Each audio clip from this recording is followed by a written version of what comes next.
दोस्तों नमस्कार। दोस्तों आपका बहुत बहुत स्वागत है एक बार फिर से हमारे यूट्यूब चैनल पर। दोस्तों प्राचीन काल में एक ऐसा राक्षस था जिसे देखकर स्वयं भगवान विष्णु भी भागने पर मजबूर हो गए। प्राचीन काल में जब संसार में देवता, दानव और मनुष्य अपनी अपनी शक्तियों के साथ जीवन जी रहे थे, उसी समय एक ऐसा राक्षस जन्मा जिसने भविष्य में पूरे त्रिलोक को भय से भर देना। उसका नाम था जटासुर। उसका शरीर पहाड़ों जितना ऊंचा, उसकी जटाएं आकाश में उड़ती बादलों जैसी उलझी हुई और उसकी आंखें पिघले हुए अग्निकुंड जैसी धधकती रहती थी। जन्म से ही उसके भीतर अद्वैत शक्ति थी। वह बचपन में ही पेड़ों को उखाड़ देता, पत्थरों को हवा में उछाल देता और पहाड़ों में कंपकपी भर देता। जटासुर में एक चीज और थी जो शक्ति से भी अधिक तेज थी, और वह थी उसका अहंकार। युवा होते ही जटासुर के भीतर यह भावना बैठ गई कि दुनिया में उससे अधिक बलशाली कोई नहीं है, और अगर कोई है तो वह है केवल देवताओं के बीच ही कहीं होगा। उसी अहंकार ने उसके भीतर अग्नि जलाई और वह निश्चय कर बैठा कि वह ऐसा वरदान पाएगा जिससे उसे कोई भी कभी भी पराजित नहीं कर सकता। उसने सीधे कैलाश पर्वत की ओर प्रस्थान किया, जहां महादेव तपस्या में लीन रहते थे। जटासुर ने कई वर्षों तक कठोर साधना की। उनकी साधना की तपिश से पहाड़ कांपे, नदियों का प्रवाह थम गया और देवता भी चिंतित हो उठे। आखिरकार महादेव उसकी कठोर तपस्या से प्रसन्न हुए और उनके सामने प्रकट हुए। जटासुर ने झुककर उनसे कहा कि वह ऐसा वरदान चाहता है कि जो भी उससे युद्ध करे, उसकी कोई भी शक्ति, कोई भी अस्त्र और कोई भी बल उस पर कभी प्रभाव न करे। महादेव जानते थे कि ऐसा वरदान संसार के लिए खतरा बन सकता है, लेकिन वे अपने भक्त को खाली हाथ नहीं लौटा सकते थे। ने कहा कि तथास्तु, और इस एक शब्द से ने जटासुर को विनाश का भविष्य दे दिया। वरदान पाते ही जटासुर का अहंकार भयंकर रूप से बढ़ गया। अब वह नगर नगर जाकर लोगों को डराने लगा। जो योद्धा उससे युद्ध करने आते, उसके अस्त्र शस्त्र हवा में गायब हो जाते। वे जितना भी बल लगाते, उसका कोई प्रभाव नहीं पड़ता। जटासुर हंसता, खिलखिलाता और अपने भयावह स्वरूप से संसार को आतंकित करता। देवताओं ने उस पर कई बार आक्रमण कराए, लेकिन कोई भी उसे जरा भी क्षति नहीं पहुंचा सका। इंद्र ने ब्रज चलाया, लेकिन वह निशाने तक पहुंच ही नहीं पाया। यमराज ने प्रहार किया, लेकिन प्रभाव शून्य रहा। देवताओं ने दिव्य अस्त्र उनके सामने धूल समान हो गए। धीरे धीरे संसार में भय का वातावरण फैल गया। गांव उजड़ गए, नगर खाली होने लगे और देवता अपनी असहायता पर चिंतित होने लगे। आखिरकार सभी देवता एकत्र हुए और वे विष्णु जी के पास पहुंचे। विष्णु जी शेषनाग पर विराजमान थे। देवताओं ने हाथ जोड़कर सारी समस्या बताई और प्रार्थना की कि वे ही इस राक्षस के आतंक को समाप्त कर सकते हैं। विष्णु जी ने शांत भाव से कहा कि हर वरदान का समाधान उस वरदान में ही छिपा होता है। जटासुर को हराया जा सकता है, वह शक्ति से नहीं बल्कि उसकी मूर्खता से, अहंकार से जा सकता है। विष्णु जी ने कहा कि मैं स्वयं कोई उपाय करूंगा और उस राक्षस को ऐसे स्थान पर ले जाऊंगा जहां उसका अंत स्वयं हो जाएगा। विष्णु जी ने तुरंत अपना दिव्य रूप त्याग कर एक साधारण योद्धा के रूप धारण किया। अब ना वे उनके पास शंख था, ना चक्र, ना कोई दिव्य आभा। वे मनुष्य जैसे सामान्य लग रहे थे। देवताओं को यह समझ नहीं आया कि वे क्या करने जा रहे हैं, लेकिन विष्णु जी जानते थे कि शक्ति उस राक्षस पर असर नहीं करेगी, इसलिए चालाकी ही एक उपाय है। विष्णु जी अकेले ही उस प्रदेश में पहुंचे जहां जटासुर आतंक फैला रहा था। जटासुर एक पर्वत के ऊपर बैठा था। उनके कदमों की आवाज़ सुनते ही वो दहाड़ा और बोला, कौन है जो मेरे सामने आने की हिम्मत करता है? साधारण योद्धा के रूप में विष्णु जी आगे आए और बोले कि मैं एक सामान्य मनुष्य हूँ। मेरे नगर तेरे आतंक से पीड़ित है और मैं तुझे युद्ध की चुनौती देने आया हूँ। जटासुर पहले आश्चर्यचकित हुआ और फिर जोर से हंसने लगा।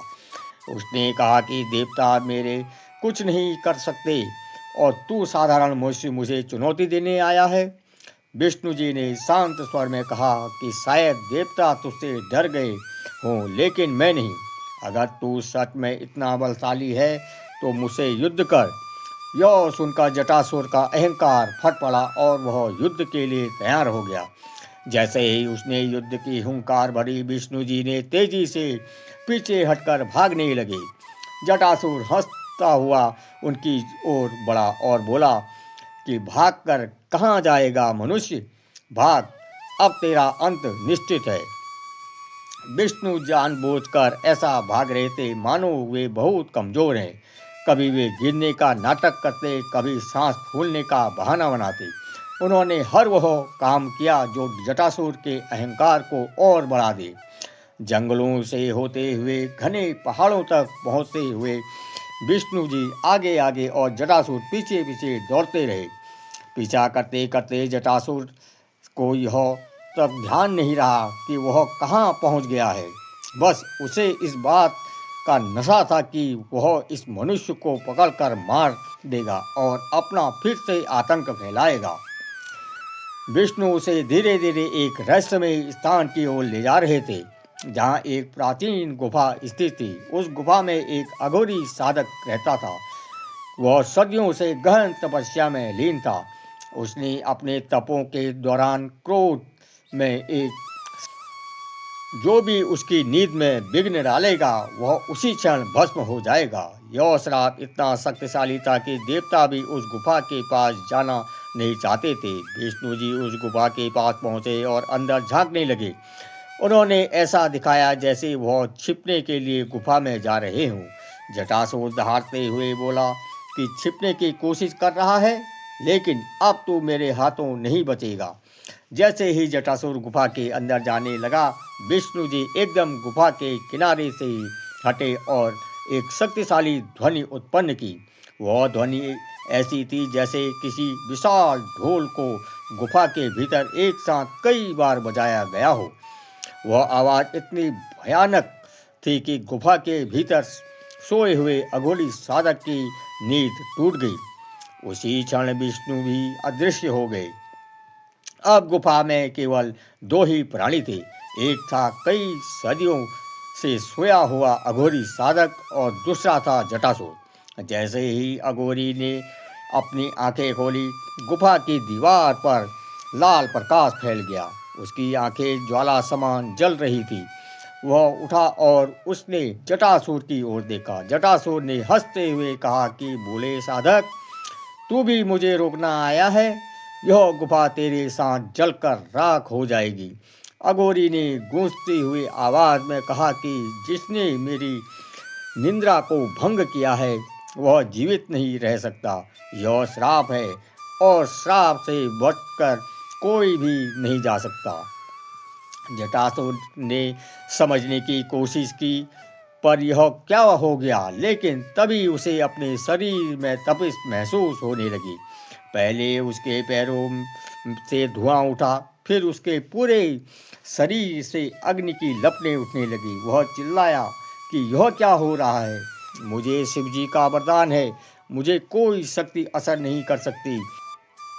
अघोरी ने शांत स्वर में कहा कि मैं कोई देवता नहीं और न ही मेरा क्रोध कोई शक्तिशाली अस्त्र है। यह तप का श्राप है और श्राप से देवता भी डरते हैं। जटासुर की त्वचा राख बनने लगी, उसकी जटाएं जलकर गिरने लगी। उसका विशाल शरीर धीरे धीरे आग की तरह भस्म होने लगा।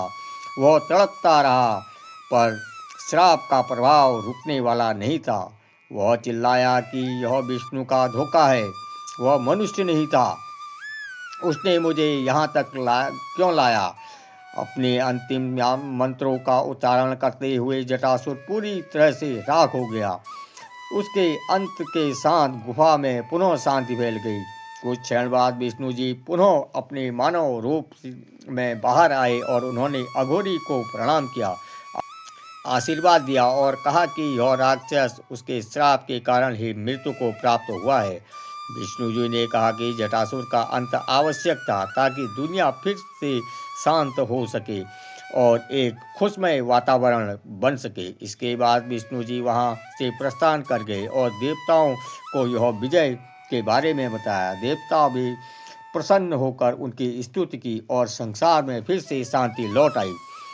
लोग अपने घरों को वापस आए और भय का अंधकार समाप्त हो गया। विष्णु जी ने अपनी चतुराई से जटासुर को उनके अंत तक पहुंचाया और कथा युगों युगों तक कही जाने लगी। यह कथा बताती है कि अहंकार भले ही कितना बड़ा क्यों न हो, उसका अंत निश्चित होता है और चतुराई और धैर्य हमेशा सबसे बड़ी शक्ति होती है। दोस्तों, यह थी आज की वीडियो। आपको कैसी लगी हमें कमेंट बॉक्स में ज़रूर बताइए और हमारे चैनल को सब्सक्राइब करना ना भूलिए। अगर आपको यह वीडियो पसंद आई हो तो इसको लाइक कीजिए, शेयर कीजिए और देखते रहिए हमारा यूट्यूब चैनल। तब तक लेते हैं आपसे विदा एक और ख़ास वीडियो के साथ। जय सिया राम, हर हर भोलेनाथ।